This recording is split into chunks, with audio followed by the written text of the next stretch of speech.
উপস্থিত আহমেদপুর ডিগ্রি কলেজের সর্বস্তরের শিক্ষার্থীবৃন্দ, আমার ছোট ভাইয়েরা, আমার বোনেরা, অনেকক্ষণ ধরে আপনারা অপেক্ষা করছেন। আপনাদেরকে এই যে জিলে করার জন্য আমরা আন্তরিকভাবে দুঃখিত।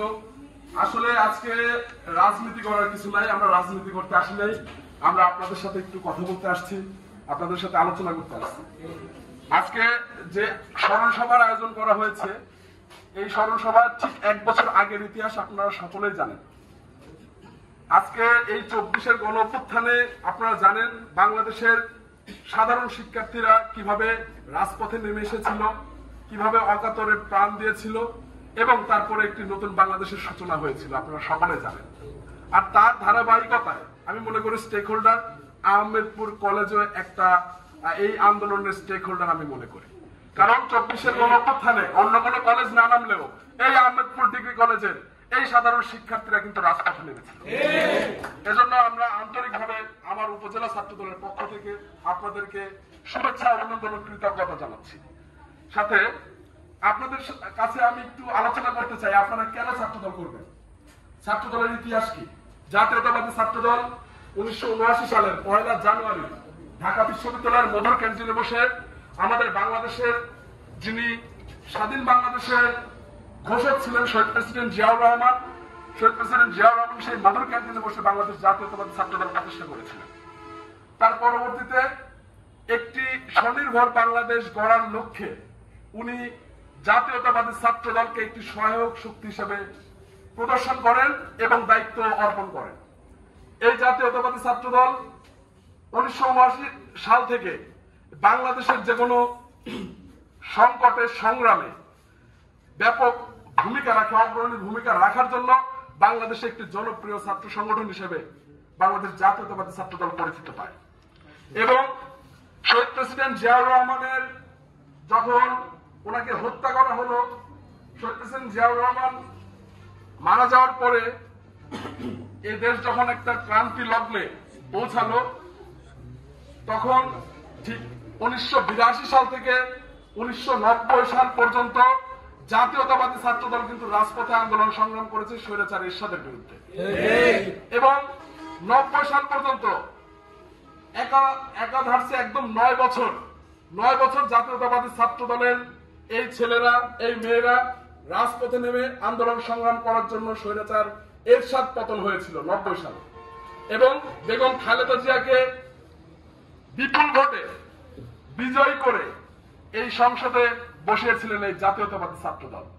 প্রিয় নেতৃবৃন্দ, জাতীয়তাবাদী ছাত্রদলের ইতিহাস, বাংলাদেশের যখনই কোনো সংকট হয়েছে, যখনই কোনো সংগ্রামের প্রয়োজন হয়েছে 79 পরবর্তী সময়ে, তখন কিন্তু বাংলাদেশ জাতীয়তাবাদী ছাত্রদল রাজপথে নেমে এসেছে এবং কোনো আপোষ করেনি। আপনারা 90-এর ইতিহাস আপনারা জানেন না, আপনারা আপনাদের গার্ডিয়ান লেভেলে যারা আছেন তাদেরকে জিজ্ঞাসা করবেন।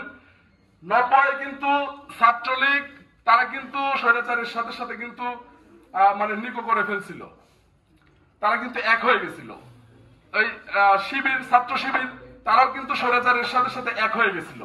কিন্তু একটা মাত্র সংগঠন যে কখনো আপোষ করেনি, মৃত্যুর মুখে, মৃত্যু পতাকায় দাঁড়িয়ে মুক্তির স্লোগান দিয়েছে, সেটা হলো বাংলাদেশ জাতীয়তাবাদী ছাত্রদল। আমরা কিন্তু আদর্শে বলিয়ান, আমরা জাতীয়তাবাদী ছাত্রদল কখনো আদর্শ থেকে বিচ্যুত হইনি।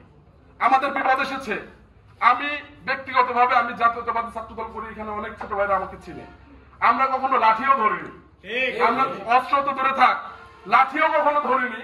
কিন্তু আমার নামে 12টা মামলা করা হয়েছিল, 1 ডজন।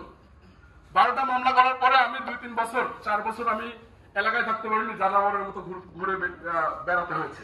শুধু আমার ইতিহাস বললাম, এখানে লক্ষ লক্ষ ছেলে পেলেরা, লক্ষ লক্ষ ছাত্র দলের ছেলেরা বাড়িতে মায়ের হাতের ভাত খেতে পারেনি, বাড়িতে মায়ের হাতে রান্না খেতে পারেনি, বাড়িতে থাকতে পারেনি। কিন্তু আমরা কিন্তু কোনো আপোষ করিনি। আমরা যদি আওয়ামী লীগের বড় বড় নেতাদের সাথে যদি আতাত করে বসে থাকতাম যে স্যার আমাকে মাফ করে দেন, আমি আর কোনোদিন রাজপথে আপনার বিরুদ্ধে নামবো না, মিছিল করবো না, স্লোগান দিব না, তাহলে কিন্তু ঠিক আমরা বাসায় থাকতে পারতাম। কিন্তু আমরা আদর্শের জায়গায়, এই বাংলাদেশ আমার, এই বাংলাদেশ আপনাদের, এই আদর্শের জায়গা থেকে আমরা কিন্তু কোনো আঘাত করিনি, আমাদের সংগ্রাম চালিয়ে গিয়েছি দীর্ঘ 17 বছর। তো প্রিয় ভাই বোনেরা, আপনারা বিরক্ত হচ্ছেন, আমি আরেকটু কথা বলতে চাই। বেগম খালেদা জিয়ার ইতিহাসটুকু আপনাদেরকে একটু বলতে চাই। বেগম খালেদা জিয়া কিন্তু যখন 1971 সালে শহীদ প্রেসিডেন্ট জিয়াউর রহমান স্বাধীনতার ঘোষণা দিলেন চট্টগ্রাম বেতার কেন্দ্র থেকে, চট্টগ্রাম কালুরঘাট বেতার কেন্দ্র থেকে, সেই সময় কিন্তু বেগম খালেদা জিয়া ঢাকা ক্যান্টনমেন্টে আছে। উনি জানেন যে ওনার স্বামী যখন চট্টগ্রাম কালুরঘাট বেতার কেন্দ্রে স্বাধীনতার ঘোষণা দিবেন, তারপরে ওনাকে গ্রেপ্তার করা হবে। তারপরেও একটি ধ্বনি কিন্তু সারা বাংলাদেশে ভেসে এসেছিল, যখন আওয়ামী লীগের তৎকালীন নেতারা ভারতে পালিয়ে গিয়েছিল, যখন আওয়ামী লীগের শেখ মুজিব সাহেব আত্মসমর্পণ করে পাকিস্তানে পালিয়ে গিয়েছিল, তখন বাংলাদেশে আকাশে বাতাসে একটি ধ্বনি উচ্চারিত হয়েছিল, I am major Zia, the professional commander in chief of the Bangladesh Liberation Army, hereby proclaim on behalf of Sheikh Mujibur Rahman the independent of Bangladesh। তারপর থেকে বাংলাদেশের সূচনা হয়েছিল। সেই সময় খালেদা জিয়াকে ক্যান্টনমেন্টে গ্রেফতার করা হয়। তিনি কিন্তু 71-এ উনি কিন্তু নির্যাতিতা। তারপরে দীর্ঘ লড়াই সংগ্রামের পরে 90-এ উনি বাংলাদেশের মানুষের প্রত্যক্ষ ভোটে নির্বাচিত হয় এবং বাংলাদেশের প্রধানমন্ত্রী নির্বাচিত হন। এবার বাংলাদেশের প্রধানমন্ত্রী নির্বাচিত হওয়ার পরে কিন্তু সে এই বাংলাদেশের যে সংসদীয় ব্যবস্থা, এখন যেটা পার্লামেন্ট বসে আমরা দেখছি, পার্লামেন্টের স্পিকার থাকে, এমপিরা থাকে, মন্ত্রীরা থাকে, এই পার্লামেন্টারি সিস্টেমটা চালুই করেছিল বেগম খালেদা জিয়া। এবং মেয়েদের পড়াশোনার জন্য যে উপবৃত্তি থেকে শুরু করে মেয়েদের যে সুযোগ সুবিধা এখন পায়, এটা কিন্তু চালু করেছিলেন বেগম খালেদা জিয়া। তো এজন্য বেগম খালেদা জিয়া কখনোই আপোষ করেনি। 90-এ শেখ হাসিনা স্বৈরাচার এরশাদের সাথে আপোষ করে বসেছিলেন, ওই জামাত আতাত করে বসেছিলেন, কিন্তু খালেদা জিয়া কিন্তু আপোষ করেননি। তারপরে আপনার 2006 থেকে যে আন্দোলন সংগ্রাম শুরু হয়েছে, তাকে অনেকবার আপোষ করার কথা বলা হয়েছে। উনি যদি শুধু আপোষ করতেন, উনি নিরাপদে এই দেশ ত্যাগ করে লন্ডনে গিয়ে নিরাপদে ঘুমাইতে পারতেন, কি পারতেন না ভাইরা? কিন্তু কোনো আপোষ করেনি। উনি জানেন যে সে নিরাপদে ঘুমালে তার লক্ষ লক্ষ কোটি কোটি কর্মীরা নিরাপদে ঘুমাতে পারবে না। এই কোটি কোটি কর্মীদের দিকে তাকিয়ে বেগম খালেদা জিয়া কিন্তু আপোষ করেননি। তিনি কিন্তু সংগ্রাম চালিয়ে গিয়েছেন, তিনি কিন্তু আমাদের দিক নির্দেশনা দিয়েছেন এবং আমরা আন্দোলন সংগ্রাম চালিয়েছি। দীর্ঘ 17 বছর পর এই স্বাধীন বাংলাদেশে এসে আমাদের এই 24-এর আন্দোলনের কথা আমি একটু বলি।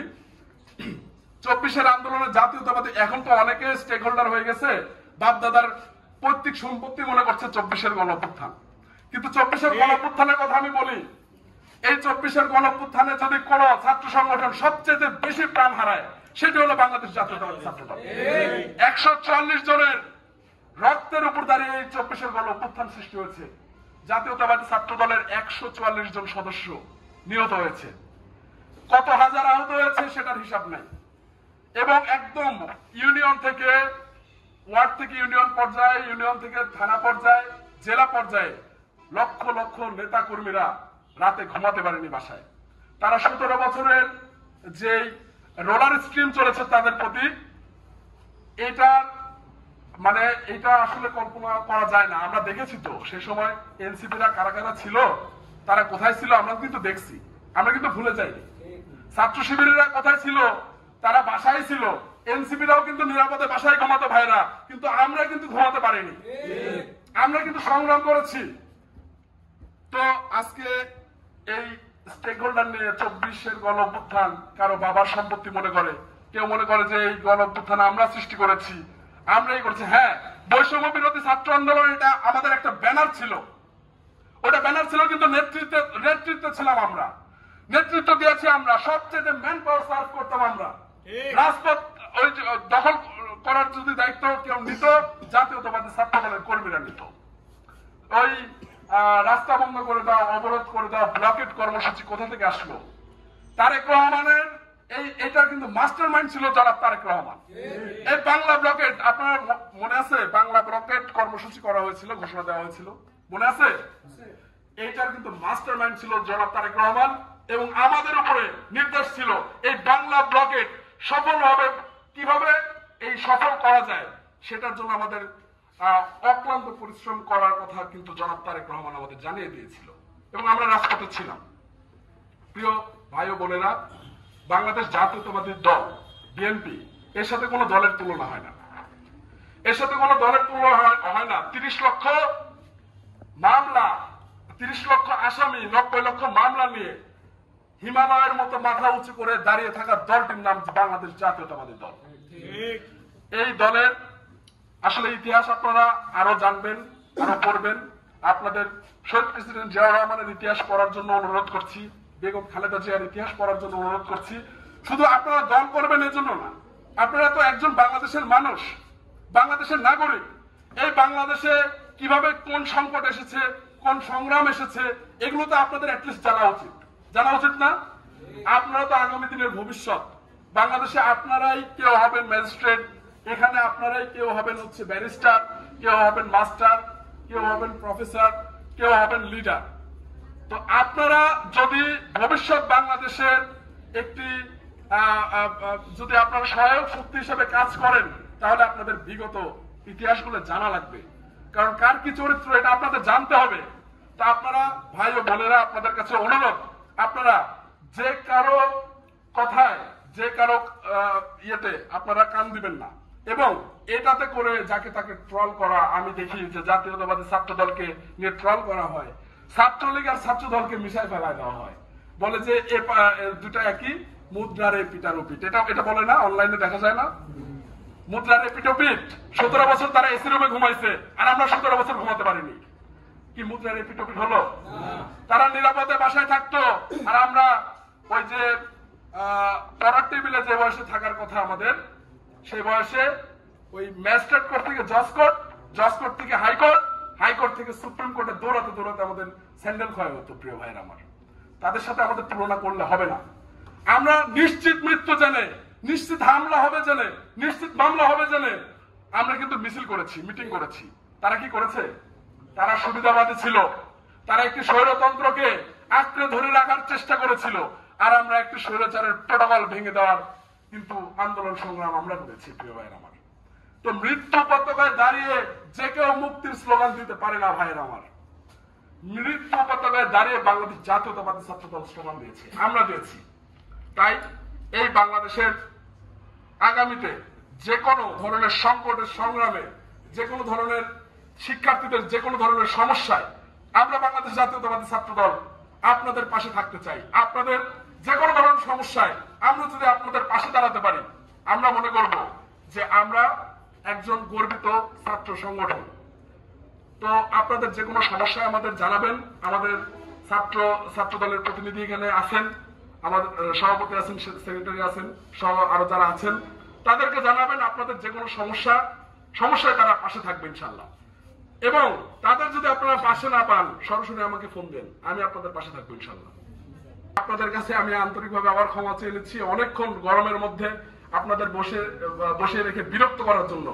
আমরা ওই যে বিরক্তটা এটা করতে চাই না, রাজনীতি ফাজনীতি নাই। আপনারা আমাদের ভাই, আপনারা আমাদের বোন। আপনাদের জাস্ট একদম পলিটিক্সের বাইরে আমরা যেহেতু আমরা প্যাশন হিসেবে পলিটিক্স করি, পলিটিক্সের বাইরে আমরা আপনাদের পাশে থাকতে চাই ভাই হয়ে। আমাদের যারা বোন আছে, আমাদের যারা ভাই আছে, তাদের পাশে আমরা জাস্ট থাকতে চাই। এটা আমাদের ব্রত, এটা আমাদের হচ্ছে লক্ষ্য। এই উদ্দেশ্যে আমরা পথে চলি। তো আপনাদের সকলকে আবারও সংগ্রামী শুভেচ্ছা, অভিনন্দন জানাই। বাংলাদেশ জাতীয়তাবাদী ছাত্র দলের দাওয়াত দিচ্ছি এবং আগামী যে নির্বাচন হবে, এই নির্বাচনে ধানের শীষের প্রতীকে ভোট দিয়ে আপনি সহ আপনার পরিবারকে এই ধানের শীষের প্রতীকে ভোট দেওয়ার অনুরোধ রইল, প্রত্যাশা রইল। আপনাদের কাছে ধানের শীষের ভোটের প্রার্থনা করছি। এই বলে আমি আমার কথা শেষ করছি। সকলের সুস্বাস্থ্য ও দীর্ঘায়ু কামনা করছি। খোদা হাফেজ। বাংলাদেশ জিন্দাবাদ, শহীদ জামারো, খালেদা জিয়া জিন্দাবাদ, আগামীর রাষ্ট্রনায়ক জনাব তারেক রহমান জিন্দাবাদ, আহমেদপুর ডিগ্রি কলেজ ছাত্র দল জিন্দাবাদ, জিন্দাবাদ, জিন্দাবাদ। আসসালামু আলাইকুম।